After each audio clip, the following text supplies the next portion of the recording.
Assalamualaikum warahmatullahi wabarakatuh. Perkenalkan, nama saya Kintan Maulidasari.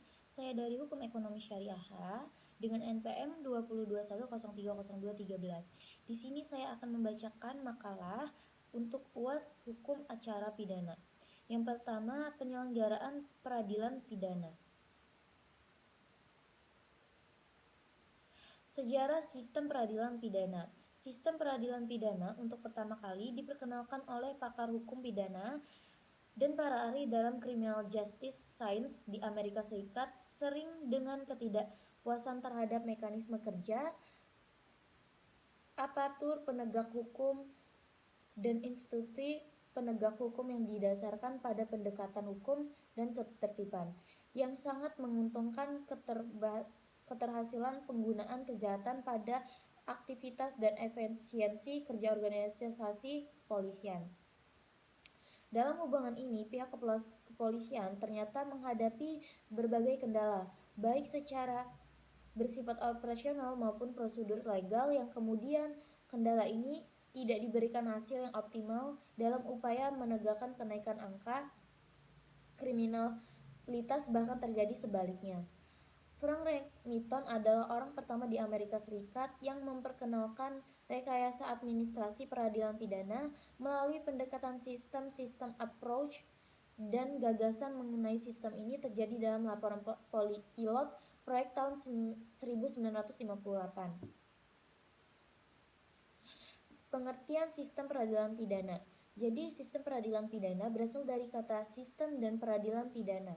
Sistem dapat diberikan sebagai satu rangkaian di antara sejumlah unsur yang saling terkait dalam mencapai tujuan tertentu.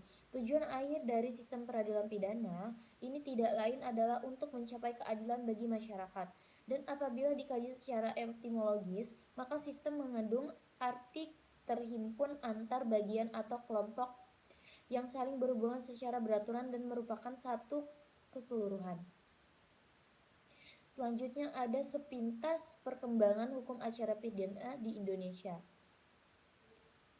Perubahan perundang-undangan di negeri Belanda berdasarkan atas komoditas diberlakukan pula di Indonesia.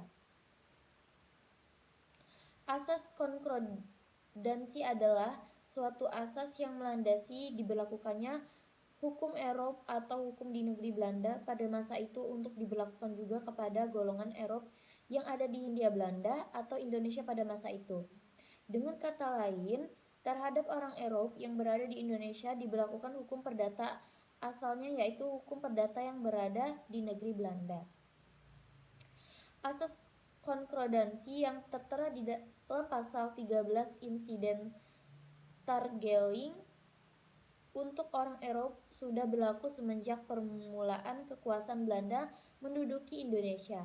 Contoh perundang-undangan yang diberlakukan atas asas konkordansi atau Burgerlijk Wetboek atau kitab-kitab undang-undang hukum pidana, dan Wetboek van Commonwealth atau kitab-kitab undang hukum dagang. Ketika itu negeri Belanda pada 1 Oktober 1838 terbentuk perundang-undangan baru, maka dalam 1839 di negara Belanda oleh raja diangkat sebuah panitia yang diketuai oleh Mr. Sultan van Hout Haarlem untuk menyesuaikan kodifikasi atau pembukuan hukum dalam suatu himpunan undang-undang dalam materi yang sama. Belanda itu sehingga cocok buat Hindia Belanda untuk Indonesia saat itu. Panitia itu merupakan yang pertama, Reglement of the Richelieu Organisation, peraturan tentang organisasi peradilan. Yang kedua, Algemene Beplan voor de Wetgeving atau ketentuan-ketentuan umum mengenai perundang-undangan. Yang ketiga, Burgerlijk Wetboek atau kitab undang-undang hukum pidana. Yang keempat, Wetboek van Koophandel atau kitab undang-undang dengan dagang.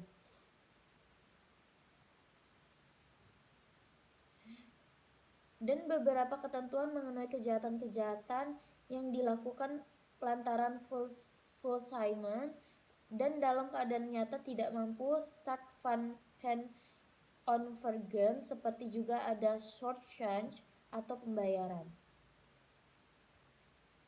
Setelah panitia tersebut dibubarkan di Hindia Belanda, Mr. Holloway, Presiden Hof mendapatkan perintah untuk membantu Gubernur Jenderal dalam hal memperlakukan kitab-kitab hukum yang baru itu dan dalam hal merencanakan pasal-pasal yang masih belum ada.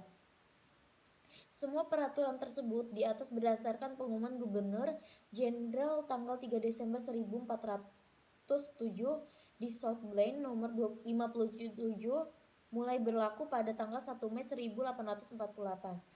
Namun Reglement of the Reichslife Organization yang semula akan berlaku untuk seluruh Hindia Belanda ternyata tidak mungkin, maka pada saat tersebut dinyatakan hanya berlaku untuk Jawa dan Madura. Selanjutnya ada pengertian hukum acara pidana. Pengertian hukum acara pidana adalah hukum formal, artinya hukum yang digunakan untuk menegakkan hukum pidana material. Oleh karena itu, hukum acara pidana tidak dapat dilepaskan dengan hukum pidana material yang memiliki hubungan dan keterkaitan yang erat dalam pelaksanaan penegakan hukum pidana. Dengan demikian, dapat diartikan bahwa hukum acara pidana adalah serangkaian aturan yang dibuat oleh negara yang bertujuan untuk menegakkan hukum pidana material. Apabila dikaitkan dengan Indonesia sebagai negara hukum, maka acara pidana dapat ditemukan dalam Undang-Undang Nomor 8 Tahun 1981 yang biasa disebutkan dengan KUHP. Menurut Andi Hamzah, istilah hukum acara pidana dianggap sudah tepat jika dibandingkan dengan istilah hukum proses pidana atau hukum tuntutan pidana. Di Belanda, istilah yang digunakan adalah strafvordering yang apabila diterjemahkan mengandung arti tuntutan pidana.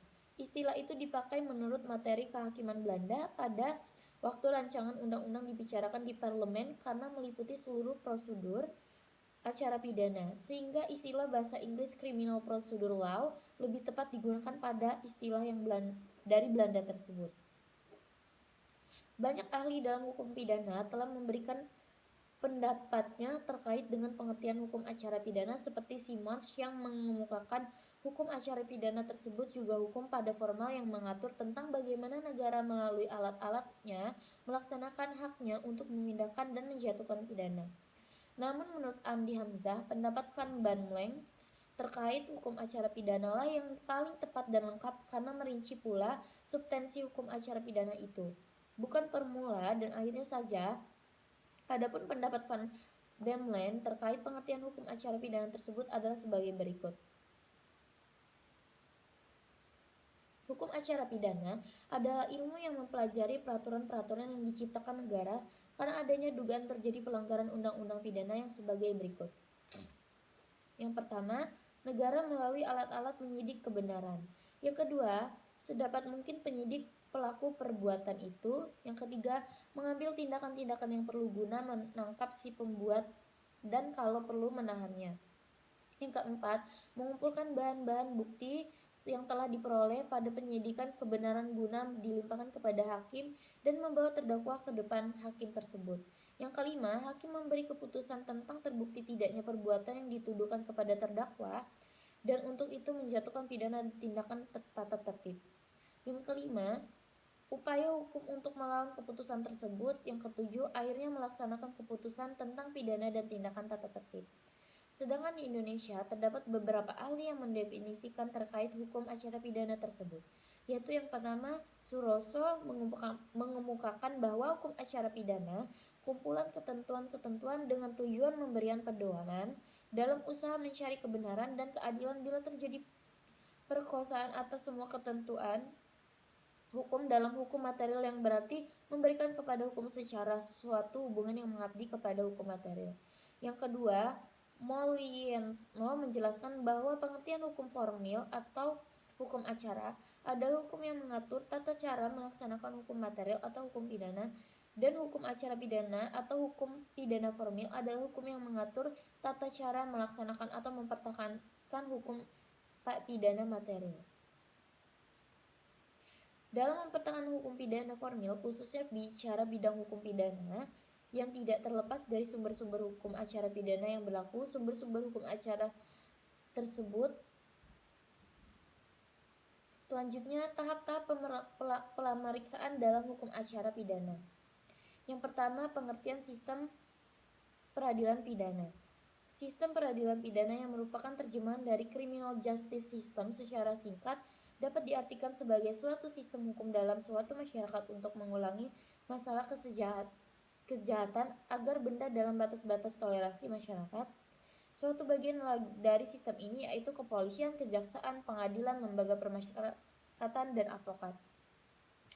Substansi dari sistem peradilan pidana Indonesia adalah apa yang diundangkan dalam KUHP dan ketentuan-ketentuan lain dari luar KUHP yang secara keseluruhan menjadi suatu sistem kaidah.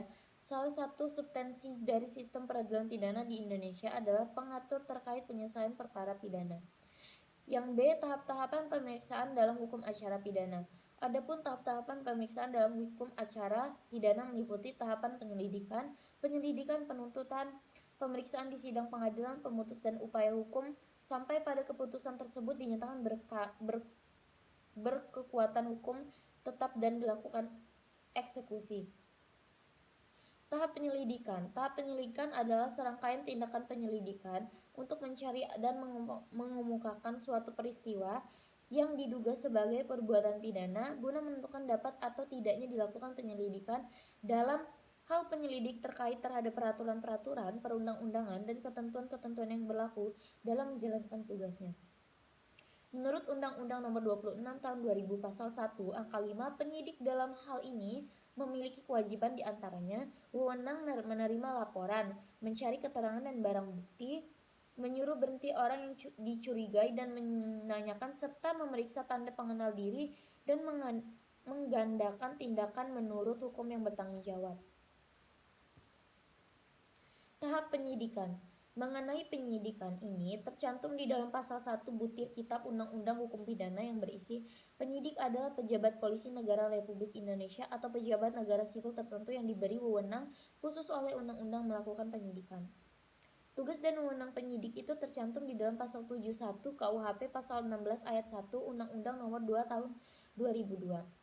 Tahap penuntutan dalam ini tercantum di dalam pasal 1 butir 7 KUHP, yaitu penuntutan adalah tindakan penuntutan namun untuk melimpahkan perkara pidana ke pengadilan negeri yang berwenang dalam hal yang menuntut syarat diatur dalam undang-undang ini dengan pemerintahan supaya diperiksa dan diputusi oleh hakim sidang pengadilan. Wewenang jaksa penuntut umum tercantum dalam pasal 30 Undang-Undang Nomor 16 Tahun 2004. Yang keempat, tahap persidangan. Setelah melewati tahap penyelidikan, penyidikan, dan penuntutan, maka tahapan selanjutnya ialah persidangan. Tahap persidangan ini dimulai setelah tahap pemeriksaan pengadilan. Maka dari itu dapat disimpulkan bahwa pidana dapat dijatuhi berdasarkan pada minimal 2 alat bukti dan keyakinan hakim yang mana alat bukti itu sendiri diatur dalam pasal 184 ayat 1. Yang selanjutnya adalah perihal penuntutan. Sepintas tentang lembaga penuntutan umum. Lembaga penuntut umum seperti yang kita kenal sekarang berasal dari Prancis yang akhirnya oleh negara-negara lain diambil oper dan dalam perundang-undangannya. Juga oleh negeri Belanda yang memasukkan dalam Wetboek van Stavrondering atau Kitab Undang-Undang Hukum Acara Pidana 1838 serta dalam Indens Reglements tahun 1848 menetapkannya di Indonesia. Sejak masa-masa sewaktu belum ada suatu kekuasaan sentral yang menemukan sebagai kewajiban untuk melaksanakan tugas-tugas peradilan, maka tidak banyak perbedaan antara pelaksanaan proses perdata dan proses pidana juga dalam hal-hal memperoleh putusan hakim agar terhadap seseorang dijatuhi pidana atau tuntutan pidana. Inisiatifnya adalah pada perseorangan, yaitu pada pihak yang dirugikan. Sistem ini lama-kelamaan menunjukkan keterangan-keterangan yang menyolok. Penuntutan secara terbuka dengan sendirinya telah menyebabkan penuntutan kesalahan seorang menjadi lebih sulit sebab yang bersangkutan segera akan mengetahui dalam keseluruhannya semua hal yang memberikan darinya, sehingga dengan demikian ia akan memperoleh kesempatan untuk menghilangkan sebanyak mungkin bukti-bukti atas kesalahannya. Sifat perdata dari penuntutan tersebut menyebabkan pula bahwa kerap kali suatu tuntutan pidana tidak dilakukan oleh orang yang dirugikan, karena ia takut terhadap pembalasan dendam atau ia tidak mampu untuk mengungkapkan kebenaran dari tuntutannya. Sebab kekurangan alat-alat pembuktian yang diberlakukan, dengan demikian banyaklah pembuatan tindak pidana yang sebenarnya terang bersalah tidak dapat dijatuhi pidana. Atas dasar alasan-alasan tersebut di atas, maka pemerintahan yang berinisiatif tuntutan pidana tersebut dari perorangan dan menyerahkannya kepada suatu badan negara yang khusus diadakan untuk itu ialah Ombudsmanministerie atau Ombudsman-Aanklager yang kita kenal sebagai penuntut umum. Sejak saat itu suatu tindak pidana merugikan kepentingan anggota masyarakat akhirnya dianggap sebagai suatu perbuatan yang melanggar kepentingan pribadi saja. Selanjutnya ada kewenangan pengadilan untuk mengadili. Kewenangan pengadilan untuk mengadili. Tujuan untuk membahas kekuasaan dan kewenangan untuk mengadili adalah untuk memberi penjelasan mengenai masalah peradilan, mana yang benar dan tepat, berwenang mengadili suatu sengketa atau kasus yang timbul, agar pengajuan dan penyampaian kepada pengadilan tidak keliru. Ada dua macam kewenangan, yaitu kewenangan mutlak dan kewenangan relatif. Kewenangan mutlak adalah menyangkut pembagian kekuasaan atau absolut untuk mengadili, misalnya masalah perceraian bagi pihak-pihak yang beragama Islam. Maka berdasarkan pasal 63 ayat 1 huruf A Undang-Undang Nomor 1 tahun 1974 tentang perkawinan, maka kewenangan mengadili tersebut ada pada pengadilan agama. Contoh lain mengenai masalah sewa menyewa, utang piutang, jual beli, gadai, hipotek adalah berada dalam kewenangan pengadilan negeri. Kewenangan relatif mengatur pembagian kekuasaan mengadili berdasarkan wilayah antara peradilan yang serupa. Misalnya masalah utang piutang diajukan oleh penggugat pada PN Jakarta Selatan karena salah satu tempat kediaman tergugat ada di Jakarta Selatan, walaupun penggugat dapat juga menjatuhkan gugatan pada PN Tangerang karena tergugat lainnya berdomisili Tangerang. Mengadili adalah serangkaian tindakan hakim untuk menerima, memeriksa, dan memutuskan perkara pidana berdasarkan asas bebas, jujur, dan tidak memihak di sidang pengadilan dalam hal dan menurut cara diatur dalam undang-undang ini. Berdasarkan bunyi undang-undang tersebut, maka tugas dan wewenang pengadilan negeri ialah memeriksa, memutuskan, serta menyelesaikan perkara pidana dan perdata untuk rakyat mencari keadilan pada umumnya, kecuali jika undang-undang menentukan hal lainnya. Dalam sistem hukum kita, pengaturan mengenai kewenangan pengadilan untuk mengadili ke dalam kategori kekuasaan kehakiman, demikianlah pasal 1 Undang-Undang Nomor 14 Tahun 1970 tentang ketentuan-ketentuan pokok kekuasaan kehakiman yang menyatakan bahwa kekuasaan peradilan guna menegakkan hukum dan keadilan berdasarkan Pancasila demi terselenggaranya negara hukum Republik Indonesia. Selanjutnya, ganti kerugian, rehabilitas, dan penggabungan gugatan ganti kerugian. Mekanisme peraturan pelaksanaan ganti rugi berdasarkan KUHP. Pelaksanaan ganti rugi sebagaimana termaktub dalam pasal 9 KUHP sebagai berikut. Pasal 95. Yang pertama, tersangka, terdakwa, atau terpidana berhak menuntut ganti kerugian karena ditangkap, ditahan, dituntut, dan diadili atau dikenakan tindakan lain tanpa alasan yang berdasarkan undang-undang atau karena kekeliruan mengenai orangnya atau hukum yang diterapkan.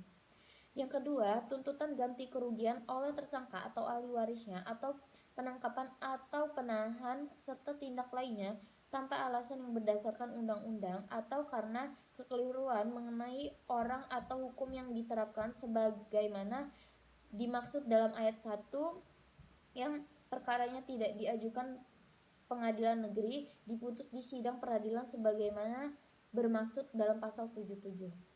Yang ketiga, tuntutan ganti kerugian sebagaimana dimaksud dalam ayat 1 diajukan oleh tersangka, terdakwa, kepidanaan, atau ahli warisnya kepada pengadilan yang berwenang mengadili perkara yang bersangkutan. Untuk memeriksa dan memutuskan perkara tuntutan ganti kerugian tersebut pada ayat 1, pengadilan sejauh mungkin menunjukkan hakim yang sama yang telah mengadili perkara pidana yang bersangkutan. Pemeriksaan terhadap ganti kerugian sebagaimana tersebut pada ayat 4 mengikuti acara peradilan. Penjelasan mengenai ketentuan yang diatur dalam pasal 95 KUHP ini dikatakan bahwa yang dimaksud dengan kerugian karena dikenakan tindakan lainnya ialah kerugian yang ditimbulkan oleh pemasukan rumah, penggeledahan, dan penyitaan yang tidak sah menurut hukum. Mekanisme peraturan pelaksanaan rehabilitas berdasarkan KUHP. Rehabilitas merupakan lembaga hukum yang baru dikenal dalam dunia hukum acara pidana Indonesia, seperti ganti rugi, akan tetapi berdasarkan dengan ganti rugi yang telah lama dikenal dalam dunia hukum Indonesia, yaitu dalam hukum pidana. Rehabilitas merupakan lembaga yang murni dibentuk dan baru dikenal dalam dunia hukum acara Indonesia. Pengaturan mengenai rehabilitas pertama kali diatur dalam pasal 9 Undang-Undang Nomor 14 Tahun 1970 tentang pokok-pokok kekuasaan kehakiman dalam menunjang pelaksanaan rehabilitas dalam dunia hukum acara pidana di Indonesia. Maka pengertian mengenai rehabilitas diatur dalam beberapa perundang-undangan. Dalam pasal ini, permintaan rehabilitas hanya berkenan dengan permintaan rehabilitas dalam pasal 97 ayat 3 KUHP, yakni hanya atas penegakan atau penahanan yang tidak sah yang perkaranya tidak diajukan ke sidang pengadilan, sedangkan atas alasan yang disebutkan dalam pasal 97 ayat 1 KUHP. Selanjutnya, perihal pembuktian. Pengertian pembuktian. Kata pembuktian berasal dari kata bukti, artinya sesuatu yang menyatakan kebenaran suatu peristiwa. Kemudian mendapatkan awalan pem dan akhiran, maka pembuktian artinya proses pembuatan cara membuktikan sesuatu yang menyatakan kebenaran suatu peristiwa. Demikian pula pengertian pembuktian yang mendapat awalan mem dan akhiran an, artinya memperlihatkan bukti, meyakini dengan bukti-bukti.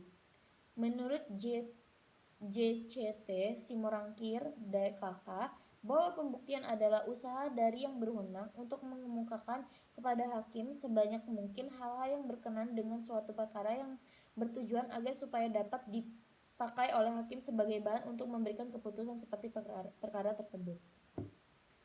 Adapun menuntut Darwan Prince bahwa pembuktian adalah pembuktian bahwa benar suatu peristiwa pidana telah terjadi dan tidak salah yang bersalah melakukannya, sehingga harus mempertanggungjawabkan.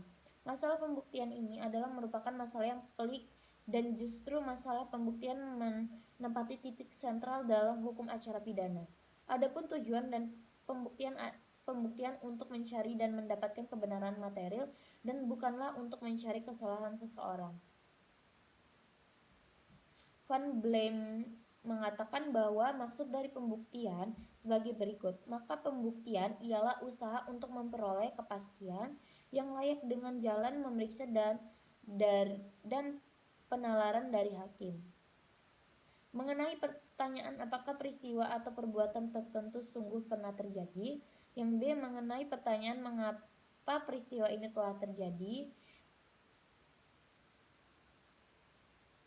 Dan yang C menunjukkan peristiwa yang dapat diterima oleh panca indera. Yang ketiga, memberikan keterangan tentang peristiwa yang telah diterima tersebut. Selanjutnya ada putusan-putusan pengadilan. Pengertian putusan hakim. Eksistensi putusan hakim atau lazim disebut dengan terminologi putusan pengadilan sangat diperlukan untuk menyelesaikan perkara perdata. Oleh karena demikian, diterapkan para pihak, baik penggugat atau pemohon maupun tergugat atau termohon dapat menerima putusan sehingga orang yang merasa dan dirasa haknya telah dilanggar oleh orang lain mendapatkan haknya kembali, dan orang yang merasa dan dirasa telah melanggar hak orang lain harus mengembalikan hak tersebut. Apabila majelis hakim telah memeriksa suatu perkara yang diajukan kepadanya, mereka harus menyusun putusan dengan baik dan benar untuk mengakhiri sengketa yang diajukan. Putusan tersebut harus diucapkan dalam sidang terbuka untuk umum, sebagaimana disebutkan dalam pasal 13 ayat 2 Undang-Undang Nomor 40 Tahun 2009 tentang Kekuasaan Kehakiman. Putusan hakim merupakan mahkota sekaligus puncak pencerminan nilai-nilai keadilan, kebenaran hakiki, hak asasi manusia, penguasaan hukum atau fakta secara mapan maupun dan faktual, serta cerminan etika, mentalitas, dan moralitas dari hakim yang bersangkutan. Putusan pengadilan menurut pasal 1 butir 2 Kitab Undang-Undang Hukum Acara Pidana adalah pernyataan hakim yang diucapkan dalam sidang pengadilan terbuka, yang dapat berupa pemindaan atau bebas atau lepas dari segala tuntutan hukum dalam hal satu menuntut secara yang diatur dalam undang-undang ini. Semua putusan pengadilan hanya sah dan memiliki kekuatan hukum jika diucapkan di sidang terbuka untuk umum.